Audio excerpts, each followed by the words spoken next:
Direct ministry connection session व्यवस्थित स्वरोजगारी मंत्रालय बजट के लेबर पार्टी ऑफ इंडिया के सेशन में आपका स्वागत है।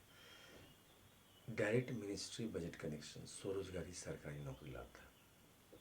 अभी भारतवर्ष जो है स्वरोजगारी प्रशासन के अभाव में गरीबी से ग्रस्त हो जाता है।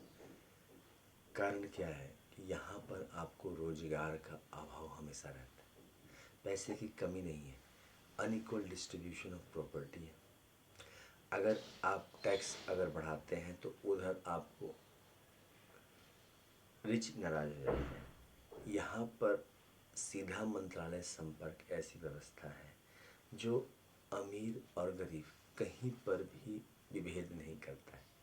सीधा मंत्रालय संपर्क के जरिए प्रत्येक को रोजगार आ जाता है। सीधा मंत्रालय संपर्क एक संवैधानिक अधिकार है।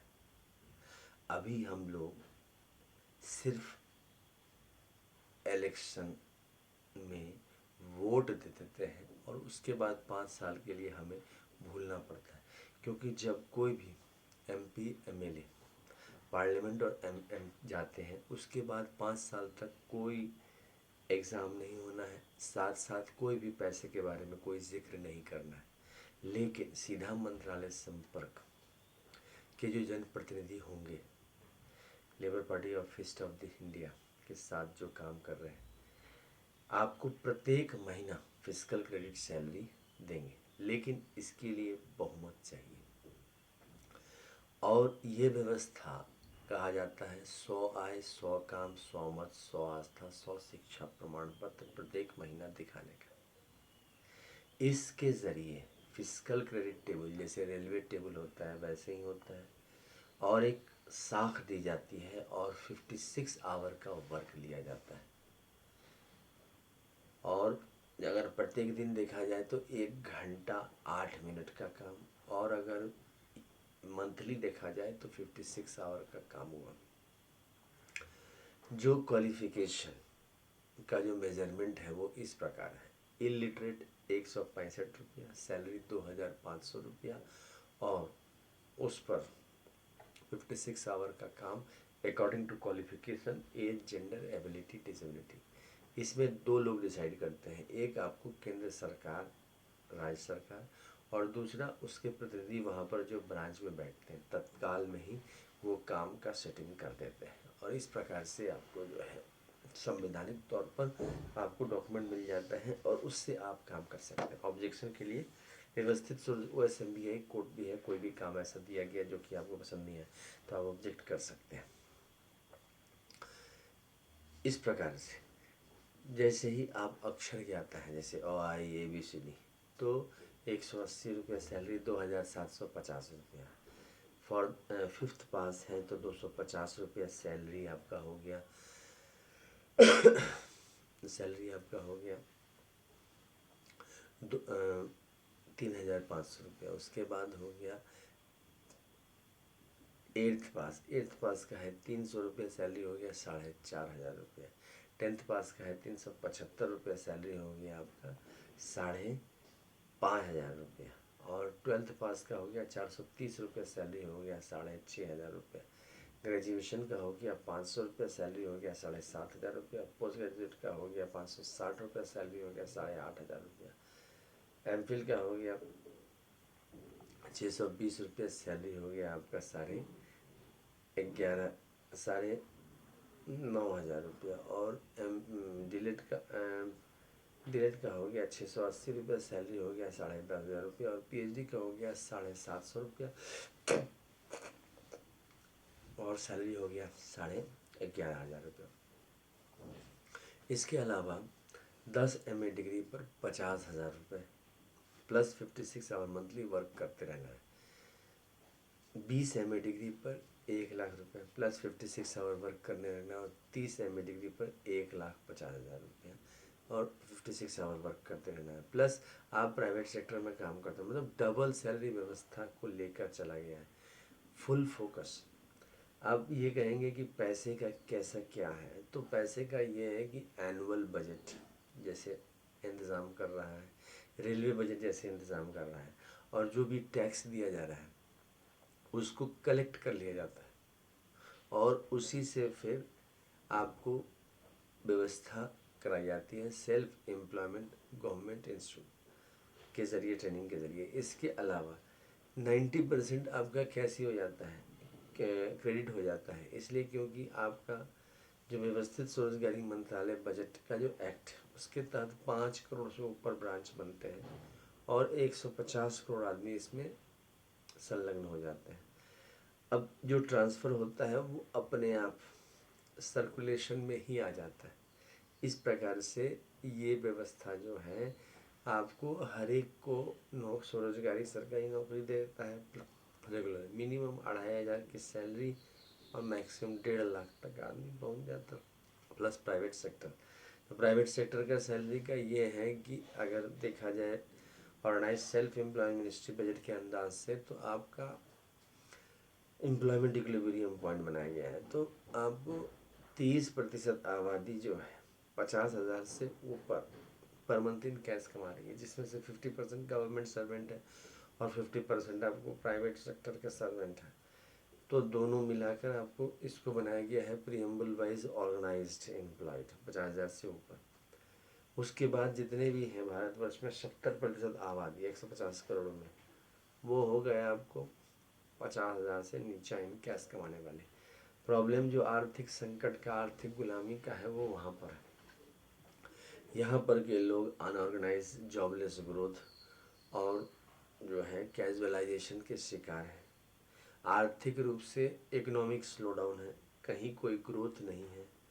आपकी सूरज की किरण दिखती है मगर सीधा मंत्रालय संपर्क की किरण नहीं दिखती है। साथ साथ जो है सो आपको डेवलपमेंट का कोई रास्ता नहीं मिलता है और आपको poverty to making poverty system through the trapped employment system के ज़रिए आदमी फंस जाता है। यहाँ पर निकलने की आवश्यकता है और वह आवश्यकता पैदा करता है Labour Party of India fist of the hand के साथ, सीधा मंत्रालय संपर्क के साथ। इसमें जो है आपको आशीर्वाद है 6 मंदिर डॉक्यूमेंट, जिसको हम लोग 6 राष्ट्रपति भवन कहते हैं। पहला हो गया शिव पार्वती वेलफेयर पावर, जिसमें जितने भी शिव पार्वती मंदिर है सब आ जाते हैं। दूसरा हो गया विष्णु लक्ष्मी राम सीता कृष्ण राधा अमिता, जितने भी विष्णु लक्ष्मी मंदिर है सब आ जाते हैं। तीसरा हो गया ब्रह्मा सरस्वती, जितने भी लेखक की किताब है, जैसे ट्रूथ ऑन रिटर्म्स का किताब का ISBN सर्टिफिकेट है 8190186402X, कॉपीराइट नंबर है 954/03/CUL और रजिस्ट्रेशन नंबर है 1799। राष्ट्रपति भवन नंबर 4 में हो गया आदि शक्ति जगदम्बा, जितना भी आदि शक्ति जगदम्बा का मंदिर है वो सारा आ जाता है। राष्ट्रपति भवन नंबर 5 में प्रत्येक समय वर्षकृत भगवान भगवती, इसमें जितना भी वर्षकृत सब आ जाता है। राष्ट्रपति भवन 6 में हिंदू गवर्नमेंट टेस्ट, जितने भी हिंदू गवर्नमेंट टेस्ट सब आ जाते हैं। तो 6 राष्ट्रपति भवन हो गए ये, प्लस 6 माइनॉरिटीज़ के हो गए, पारसी, जैन, बौद्ध, सिख, मुस्लिम और क्रिश्चियन, वो 6 हो गए। तो सबके सेक्रेट प्लेस को राष्ट्रपति भवन कहते हैं और 12 राष्ट्रपति भवन के दस्तावेज कहते हैं। और उसके हिसाब से जहाँ पर भी हम लोग एम्प्लॉयड होंगे, क्योंकि आपका यहाँ पर आप सैलरी पर मत जाइए। जो सैलरी आपको यहाँ मिल रहा है, जैसे ग्रेजुएशन पर आपको 7,500 रुपया मिल रहा है, तो आप शहर में काम करेंगे तो 20,000 रुपया आपको मिलेगा, तब भी वो पूरा नहीं करेगा। मतलब इतना ज़्यादा डिफरेंस। आपके घर बैठे 7,500 रुपया प्लस आपको 50,000 से ऊपर जाने के लिए आपको संवैधानिक रास्ता। तो ये सब सिर्फ लेबर पार्टी ऑफ इंडिया व्यवस्थित स्वरोजगारी अंतरालय के जरिए होता है।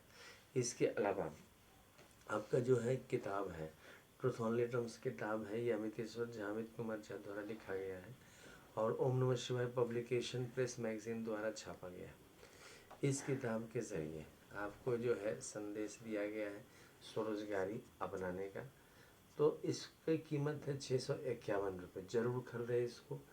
और आप जो है स्मॉल इन्वेस्टमेंट प्लान पर इन्वेस्ट करते हैं तो यहाँ पर आप फिक्स्ड इन्वेस्टमेंट प्लान के तहत 651 रुपया डिस्काउंट अवेलेबल है। इस पर आप खर्चा करेंगे तो समझिए कि मिनिमम 2,500 रुपया, मैक्सिमम 1,50,000 रुपया, और पूरे इंडिया में कहीं भी एम्प्लॉयमेंट को आप ट्रांसफ़र कर सकते हैं। सबसे बड़ी समस्या है किसी शहर में एम्प्लॉयमेंट ढूंढना, अपनी आइडेंटिटी ढूंढना, वो सारा यहाँ पर यूनिवर्सल सेल्फ एम्प्लॉयमेंट, जैसे यूनिवर्सल डोनर होता है ना वो ग्रुप, उसी तरह से वो पॉजिटिव इसी तरह से यहाँ पर जो है आपको यूनिवर्सली आपको एम्प्लॉयमेंट मिल जाता है all over India, all over world में जहाँ भी हम इंडिया की एम्बेसी है वहाँ पर आपको हो जाए जैसे ही ये एक्ट पारित होगा। और ये किताब है United 6 part truth only terms का, जिसमें 6 परिवार हैं, 6 राष्ट्रपति भवन, राष्ट्रीय फैमिली बोलते हैं, Shiv Parvati welfare power, Vishnu Lakshmi life money, Brahma Saraswati law education, Adi Shakti Jagdamba family is united god and goddess, two saviours और Hindu government time husband time back. अब ये 6 परिवार का किताब है, 2551 रुपया में डिस्काउंट अवेलेबल है। आपको मिनिमम 2500 और मैक्सिमम 1,50,000 तक आपको पहुंचाता है और डबल सैलरी व्यवस्था लाता है। तो इस किताब को ज़रूर खरीदें। और जो है इससे क्या होगा कि प्रमोशन हो जाएगा और आप इसको जो है लेबर पार्टी ऑफ इंडिया को ओम नमः शिवाय पब्लिकेशन की जो विचारधारा है उसको आगे बढ़ा लेते हैं। इसके अलावा इसमें आपको जो मंदिर हैं उसके कॉन्स्टिट्यूशन, उसके डॉक्यूमेंट्स को कॉन्स्टिट्यूशनल मदर फादर डॉक्यूमेंट बोलते हैं और उनके ज़रिए ही हम लोगों को जो है इतना ज़्यादा सब कुछ मिलता है। और जो भाई जिस दिन ये कानून पारित हुआ उस दिन आपका आर्थिक आज़ादी उसी दिन से घोषित हो जाएगा, क्योंकि अभी राजनीतिक आज़ादी है। तो इसमें जो है आपको संवैधानिक माता पिता में हो गए अमितेश्वर ज्योतिर्मन शिव मंदिर शारदापुर बिहार, अमित शिव मंदिर शारदापुर बिहार, विश्वनाथ ज्योतिर्मंदिर काशी उत्तर प्रदेश, महाकाल ज्योतिर्मंदिर मध्य प्रदेश, सोमनाथ ज्योतिर्मंदिर गुजरात, मल्लिकार्जुन ज्योतिर्मंदिर, ओंकार ज्योतिर्मंदिर केदारनाथ ज्योतिर्मंदिर उत्तराखंड, भीमशंकर ज्योतिर्मंदिर पुणे महाराष्ट्र, त्र्यंबकेश्वर ज्योतिर्मंदिर बैद्यनाथ ज्योतिर्मंदिर झारखंड, नागेश्वर ज्योतिर्मंदिर रामेश्वरम ज्योतिर्मंदिर तमिलनाडु, दुष्मेश्वरम ज्योतिर्मंदिर अमरनाथ ज्योतिर्मंदिर अमित ज्योतिर्मंदिर, शारदापुर वेलफेयर ज्योतिर्मंदिर, शारदापुर ट्रुथ ओनली टर्म्स ज्योतिर्मंदिर शारदापुर। इसके बाद राष्ट्रपति भवन नंबर 2 में विष्णु लक्ष्मी मंदिर शारदापुर बिहार, अमित अभिलाषा विष्णु लक्ष्मी मंदिर शारदापुर बिहार, राम सीता अयोध्या मंदिर, कृष्ण राधा मथुरा द्वारिका मंदिर गुजरात और उत्तर प्रदेश, बद्रीनाथ मंदिर उत्तराखंड, जगन्नाथ सुभद्रा बलभद्र मंदिर उड़ीसा, तिरुपति मंदिर आंध्र प्रदेश, पद्मनाभ मंदिर केरला, लाइव मनी मंदिर शारदापुर, विष्णु लक्ष्मी मंदिर शारदापुर बिहार। तीसरा हो गया ब्रह्मा सरस्वती मंदिर, ISBN number 8190186402X, copyright number 954/03/COL और रजिस्ट्रेशन नंबर 1799/03/COL। तो ये किताब हो गए इसके मंदिर ट्रुथ ओनली टर्म्स में। राष्ट्र और जितने भी ISBN number, Rashtrapati Bhavan number 4 में आदिशक्ति जगदम्बा मंदिर, अमितेश्वरी आदिशक्ति जगदम्बा शारदापुर बिहार मंदिर, काली मंदिर अभिलाषा लक्ष्मी मंदिर Sharadapur Bihar, truth only terms Saraswati मंदिर शारदापुर बिहार, शारदा मंदिर, छिन्नमस्तिका मंदिर, दुर्गा मंदिर, पटन देवी मंदिर, काली मंदिर, महालक्ष्मी मंदिर, वैष्णव मंदिर, कामाख्या मंदिर, दक्षिण कालिका मंदिर, फैमिली मंदिर। राष्ट्रपति भवन नंबर 5 में हो गया वर्षकृत मंदिर, ISBN नंबर ट्रुथ सेवियर्स मंदिर। इसके बाद राष्ट्रपति सूर्य चंद्रमा नवग्रह धनवंती कुबेर दशरथी पाल विश्वकर्मा चित्रकूट सभी थोड़ा सभी आ जाता है। राष्ट्रपति भवन नंबर 6 में आपको government parliament RBI supreme court bureaucracy army police secretariat university press time husband time वो सारे आ जाते हैं। और इस प्रकार से आपको वार्ड म्यूनिसपैलिटी और पंचायत को सरचायत बोला जाता है। तो ये सारे हो गए। तो 6 राष्ट्रपति भवन ये हो गया और 6 राष्ट्रपति भवन आपको हो गए माइनॉरिटीज़ में पारसी जैन बौद्ध सिख मुस्लिम क्रिश्चियन, वो 6 हो गए। तो 12 राष्ट्रपति भवन हो गए। सिर्फ करना क्या है, सीधा मंत्रालय संपर्क, सीधा ये राष्ट्रीय माता पिता हो गए संवैधानिक तौर पर डे जो व्यवस्थित स्वरोजगारी मंत्रालय बजट का खर्चा है वो आपको एकदम से कैलकुलेट किया हुआ है 150 करोड़ में 269,371 पर डे लाख करोड़ का। और अगर मंथली देखा जाए तो 80,80,130 करोड़ का। और अगर सालाना देखा जाए तो 969,73,560 सालाना खर्चा है। अच्छा, ये जो आपका है ये सारा इंतज़ाम आपको जो है आराम से हो जाता है। ओनली आपकी वैलिडिटी चाहिए। सबसे पहले तो आप हम लोगों के चैनल को सब्सक्राइब कीजिए, शेयर कीजिए और लाइक कीजिए। साथ साथ लेबर पार्टी ऑफ इंडिया को वोट दीजिए। Labour Party of India Shardapur Bihar से काम कर रही है ऑल ओवर इंडिया में नेशनल पार्टी के रूप में। आप इसको समितेश्वर झा अमित कुमार झा के नेतृत्व में समर्थन दीजिए और इस चैनल को सब्सक्राइब और शेयर कीजिए। धन्यवाद।